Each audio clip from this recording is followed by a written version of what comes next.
ఆంధ్రప్రదేశ్లోని ఇమాం మోజన్ల జీతాలకు సంబంధించి ఒక 90 కోట్లు రిలీజ్ చేస్తున్నట్టుగా నిన్న జీవో రిలీజ్ అయింది.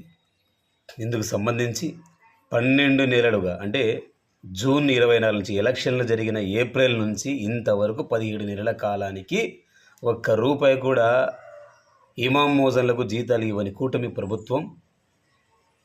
దీన్ని బట్టి అర్థం చేసుకోవచ్చు, ఏదైతే జగన్మోహన్ రెడ్డి గారు 2024 సార్వత్రిక ఎన్నికలకు ఏప్రిల్ ముందు వరకు కూడా క్లియర్ చేశారు ఆయనకు సంబంధించిన సంక్షేమానికి. తర్వాత కూటమి ప్రభుత్వం వచ్చిన తర్వాత ఇంతవరకు అంటే ముస్లిం మైనారిటీలకు సంబంధించి మంత్రులు ఎవరు ఉన్నారులే, మైనారిటీ మంది ఒకరేగా, ఇక ఎమ్మెల్యేలు ఎవరు ఒక్కరున్నారు, ఇక ఎమ్మెల్సీలు ఎవరు లేరు అనుకుంటా.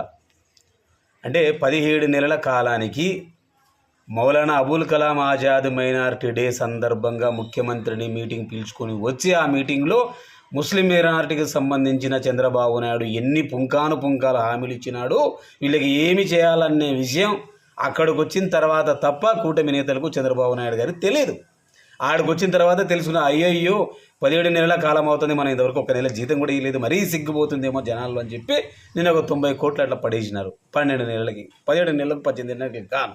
అది అంటే జగన్మోహన్ రెడ్డికి చంద్రబాబు నాయుడు గారికి ఉన్నటువంటి చిత్తశుద్ధి, పారదర్శకత, నిజమైన పారదర్శకత అంటారు.